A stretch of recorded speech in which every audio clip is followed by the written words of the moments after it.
you all. I hope you all are doing well. Today we are going to discuss the biography of the great leader Ratan Tata. तो उनके काफ़ी सारे quotes हैं जिसमें जो मेरा पर्टिकुलर बहुत फेवरेट है वो ये है कि take the stones people threw at you and use them to build a monument. आपके ऊपर जो लोग पत्थर फेंकते हैं उसे इकट्ठा करो और उससे अपना साम्राज्य बनाओ.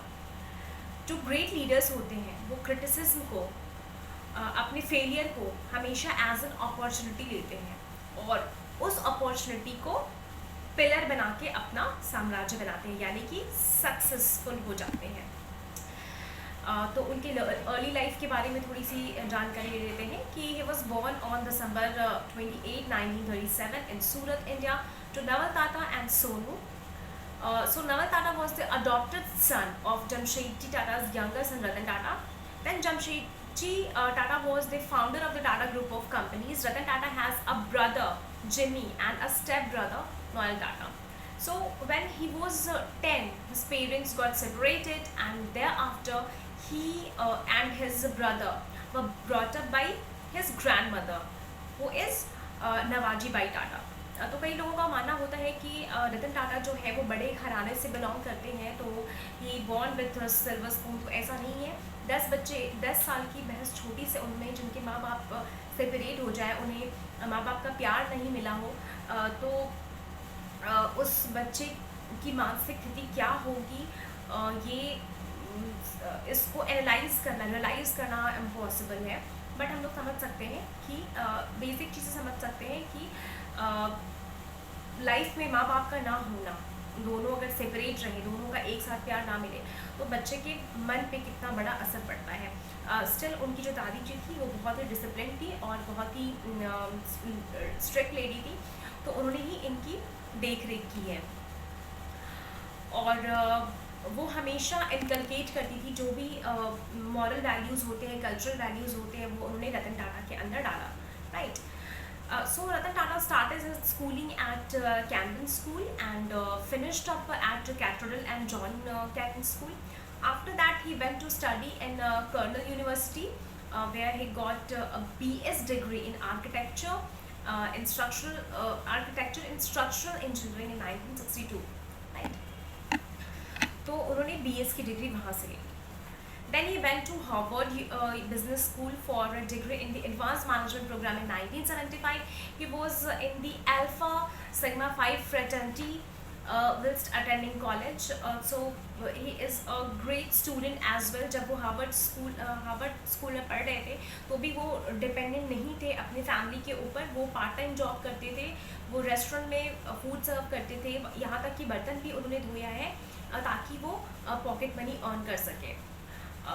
तो उनमें जो सेल्फ डिपेंडेंट की जो हैबिट है वो स्टार्टिंग से ही थी. राइट. देन उनका जो आफ्टर स्कूलिंग, जब उनका स्कूल कंप्लीट हो गया, जब उनका कॉलेज कंप्लीट हो गया, तो 1971 में वो क्या किए, अपॉइंट हुए as a director in charge of the national radio and electronics company limited, that is Nelco. तो उस समय उसकी जो प्रॉफिट थी वो सिर्फ 2% की थी और उन्होंने स्ट्रगल किया, काफ़ी वर्क किया उसके ऊपर और प्रॉफिट 20% तक ले गए. He worked towards building a better consumer electronics division, but the electronic recession and unit strikes prevented him from achieving success. उस समय भारत की इकोनॉमिक कंडीशन अच्छी नहीं थी, रिसेशन चल रहा था जिसकी वजह से फेलियर हुआ. फिर 1991 में JRD Tata appointed him as the new chairman of the Tata Group of companies. This decision came under scrutiny following objections from executives of the company. पर कई लोगों ने ऑब्जेक्शन किया, लेकिन जो JRD टाटा थे उनमें बर्ड आई व्यू था. वो एक जौहरी की तरह रतन टाटा को पहचान चुके थे और वो समझ सकते थे कि टाटा ग्रुप को जो बुलंदी तक ले जा सकता है वो रतन टाटा ही ले जा सकते हैं. तो इससे उन्हें बहुत ही कम उम्र में अपॉइंट कर लिया गया as a director.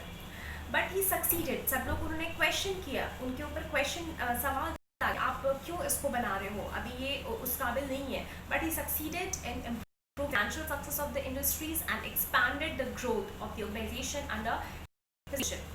he transformed the management and vision of the division and managed to bring us in significantly larger divisions. उन्होंने 21 years में, during the 21 years, he led the Tata Group revenues over 40 times and profit over 50 times.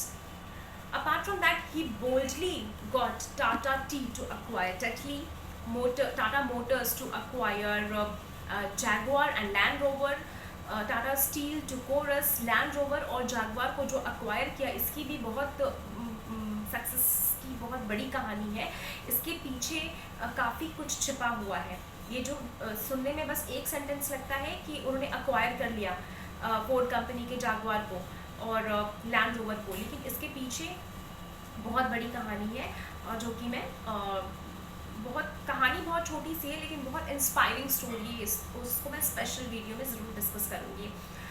उसके बाद फिर उन्होंने क्या किया कि all this turned Tata from large India centric group into a global business with over 65% revenues coming from operations and sales in over 100 countries, 100 countries में फैल गया. और इसके अलावा जो टाटा ग्रुप है वो उसको रतन टाटा ने पूरे ऑल ओवर वर्ल्ड में इसका एक्सपेंशन किया और एम्प्लॉयज़ वेलफेयर के हिसाब से भी ये सबसे बड़ी कंपनी है जो कि अपने एम्प्लॉयज़ के लिए बहुत सोचती है, बहुत करती है.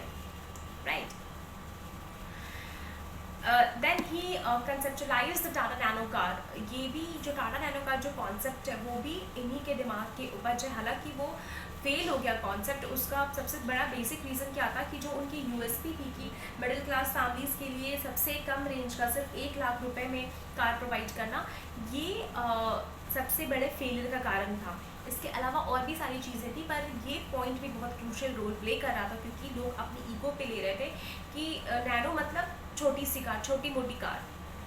जब कार लोग खरीदते हैं तो प्राउड फील करते हैं कि अच्छा हमारे पास कार है, हमने कार खरीद ली है.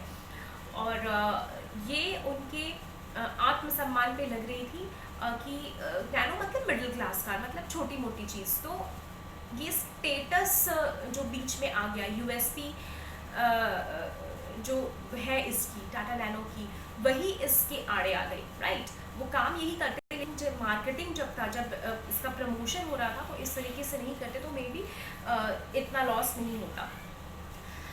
फिर 28 दिसंबर 2012 को वो 75 ईयर्स के हो गए और अपने बर्थडे के दिन ही वो रिज़ाइन कर दिए, सारे रिस्पॉन्सिबिलिटीज़ थे. फिर क्या हुआ कि 12 जनवरी 2017 को नटराजन चंद्रशेखरन ने चेयरमैन टाटा ग्रुप का चेयरमैन उनको बनाया गया. इसके अलावा जब 2012 में उन्होंने रिज़ाइन किया तो उन्होंने साइरस मिस्ट्री को अपॉइंट किया था.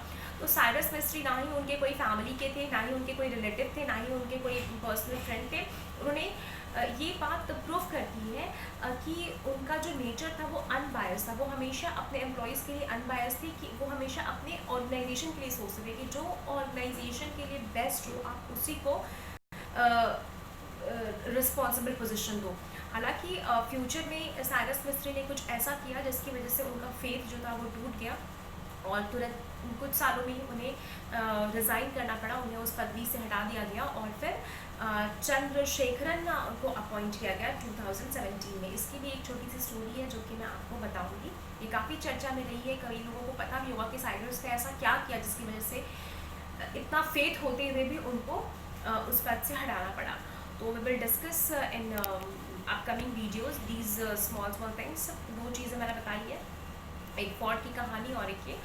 कुछ अचीवमेंट्स के बारे में देख लेते हैं. तो 1998 में टाटा इंडिका इन्होंने लॉन्च की जो कि इनिशियली फेलियर रही लेकिन बाद में काफ़ी सक्सेसफुल हुआ. 2000 में टाटा टी ने टेटली को अक्वायर किया जो कि second largest manufacturing and distributor है टी की और सबसे लार्जेस्ट कंपनी है यूके की, मतलब यूके में यूनाइटेड किंगडम में की सबसे लार्जेस्ट कंपनी. 2001 में टाटा एआईजी ने जॉइंट वेंचर बनाया टाटा ग्रुप और अमेरिकन इंटरनेशनल ग्रुप के बीच में. सो ये री एंट्री हुआ टाटा ग्रुप ऑफ कंपनीज का इंश्योरेंस सेक्टर. सबसे पहले इंश्योरेंस की जो फैसिलिटी थी वो भी टीसीएस ने ही दी थी.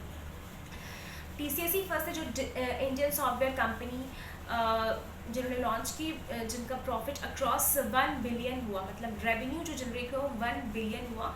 और the company went public year later, एक ही साल में ये पब्लिक कंपनी बन गई। फिर 2008 में टाटा मोटर्स एक्वायर किए जागुआर और लैंड रोवर की, जो कि फोर्ड कंपनी के ये दो ब्रांड्स हैं, और जागुआर लैंड रोवर न्यू एक कंपनी बना लिया उन्होंने। फिलेंथ्रॉफी की बात करें तो फिलेंथ्रॉफी में भी एम्प्लॉय वेलफेयर पॉलिसीज टीसीएस की सबसे ज़्यादा अच्छी है, जो कि पब्लिक और प्राइवेट दोनों कंपनीज में फॉलो होती है। JRD was the first who introduced Tata who introduced the provident fund concept. India में ये कॉन्सेप्ट पहले नहीं था। इन्होंने जेआरडी टाटा ने ही ये कॉन्सेप्ट दिया कि प्रोविडेंट फंड होना चाहिए, मैटरनिटी बेनिफिट होना चाहिए, ग्रेचुटी देना चाहिए लोगों को, एक्सीडेंटल इंश्योरेंस मिलना चाहिए। ये सारे स्कीम्स को उन्होंने लॉन्च किया। और इसके अलावा जेआरडी टाटा ही वो इंसान है जिन्होंने भारत में ये रूल बनाया कि जो वर्किंग आवर्स होंगे वो सिर्फ 8 आवर्स के होंगे, उससे ज़्यादा एक्सीड नहीं करेंगे। इसके अलावा टाटा ग्रुप कंट्रीब्यूट्स के लायंस शेयर में कॉर्पोरेट सोशल रिस्पॉन्सिबिलिटी के लिए जो कंपनी है उसके लिए Ratan Tata received Padma Bhushan in 2000 and Padma Vibhushan in 2008, the third and second highest civilian honours awarded by the government of India. तो ये थी पूरी बायोग्राफी रतन टाटा की। तो इस तरह से आपने देखा कि इन्होंने कई सारे फेलियर्स को झेला। इंडिका का मार्केट सक्सेसफुल नहीं हुआ, टाटा नैनो के सक्सेसफुल नहीं हुए। स्टार्टिंग में इन्होंने नेल्को ज्वाइन किया, नेल्को में इन्हें फेलियर झेलना पड़ा। तो काफ़ी सारे फेलियर्स के बाद भी ये सक्सेसफुल एंटरप्रेन्योर बने। कैसे बने, वो कैसे अपने प्रॉब्लम से उभरे इस पर डिपेंड करता है। इस पे नहीं डिपेंड करता है कि उन्होंने कितने फेलियर्स झेले या कितने उन्होंने सक्सेसफुल काम किए। इसके अलावा जब उन्हें उनकी लाइफ में प्रॉब्लम आए तो उससे वो कैसे अपने आप को बाहर निकाले, कैसे उस पोजीशन में टिके रहें। This is the most important lesson from his biography. So I hope कि आपको इनकी बायोग्राफी अच्छी लगी, और इनकी 2-3 और सीरीज है वो मैं अपकमिंग लेक्चर्स में अपलोड करूँगी। So stay tuned with me and keep watching my videos. Please like and subscribe my channel. मैं आगे भी आपको यूज़फुल इन्फॉर्मेशन देती रहूँगी और अच्छे अच्छे वीडियोस आपके लिए बनाती रहूँगी. So stay tuned, keep watching, keep smiling, happy learning.